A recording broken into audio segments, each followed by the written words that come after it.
All right, somebody had asked me about hitting stingers, specifically stingers cut, so I grabbed this.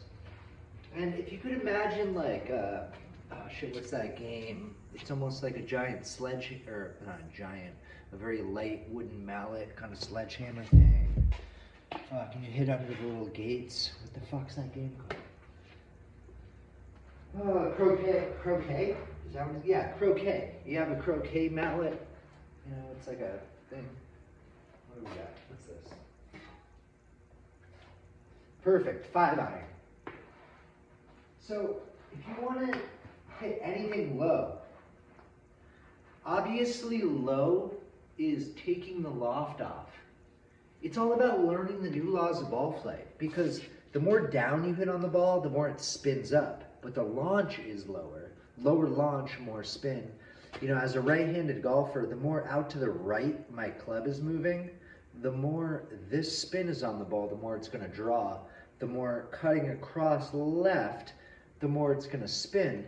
And essentially, wherever the face is aimed, like if my face is aimed at the camera, the ball is going to start at the camera. But if my face is aimed at the camera and it's moving to the right, out to first base essentially, it's going to start at the camera and draw left. Same thing, square at the camera, but if it's moving towards second base, a little left, it's going to start at the camera and fade away. So it's all about the angles you're coming down on and the dynamic loft. You might, you know, to hit a stinger, you need to take the loft off the club. Lead with your hands, you know. No relief. It's very much leading with your hands, turning it down. And to fade the ball, you know, if I wanted to hit a stinger cut or I had to punch cut around a tree, I'd feel super steep. You know, I would just feel steep and like I never released. And that's what I have this for. It's like this is my target line, but I want to start it left. You know, I feel like I want to punch it under here. Because ultimately my target is like here. You know, to the right of that net. That's always really my target, is the right of the net. But for a punch cut, I'd open everything up. It's tough because the further back in your stance you play it, if you play it further back in your stance, the more from the inside it wants to come, so it's less draw bias. And the more forward, the more fade bias. But at the same time, the further back in your stance, the lower, and the further up, the higher. So you need to take all of those factors into account. So playing it further back in your stance, well, yes, it drives the ball flight down. It also makes your club path a little bit more from the inside. So you need to swing even steeper to hit the stinger draw. So you can play it back in your stance, but you need to swing very steep. You know, what I like to do is, I like to feel like this hand, my glove hand, is a little weaker than normal. And if anything, your trail hand's almost a little stronger than normal. It's almost like they're working away from each other this way slightly. You know, just slightly. Ever so slightly from normal. And then it just feels like, and then I like to feel like I get back there, and this is my normal swing too. I have this feeling, but I try to exaggerate it when I hit a punch cut. Is, you know, I get to the top, and I feel like my body leads everything, and I leave the club behind. And everything outraces my club.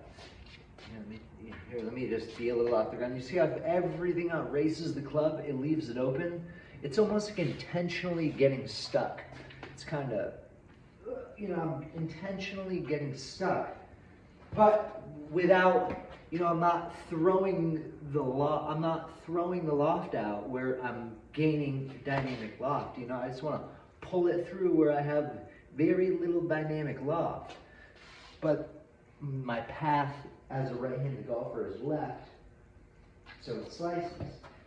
You know, it's all you really need to feel like. If you could imagine this, or even smaller, a little like croquet thing, left, you know, just open your face. Like, see right here, if this is where I want to start the ball, I'm basically going to aim my face at that, and then open my setup even more. You know, take that little bit of an altered grip, throw it slightly back in my stance, choke down on it slightly, and then just feel like I really lead with my body. So I'm cutting across it.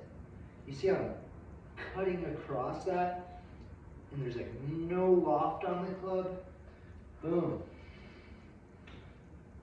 It's a little exaggerated. Be more like there.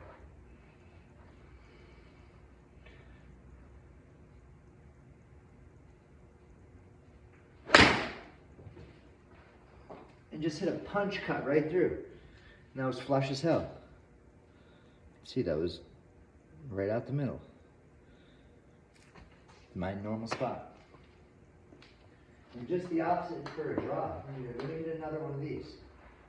That was the first one I even tried. Never even hit any of this before. I'd aim my face where I wanted to start. So if I wanted to hit a straight shot under this, I would just aim everything square, square under it. But since I wanted to go under this and go right, I keep my face there, because that's where the ball's going to start, and open up even more.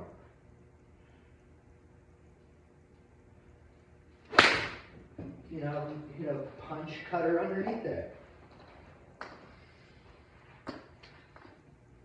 Just the opposite.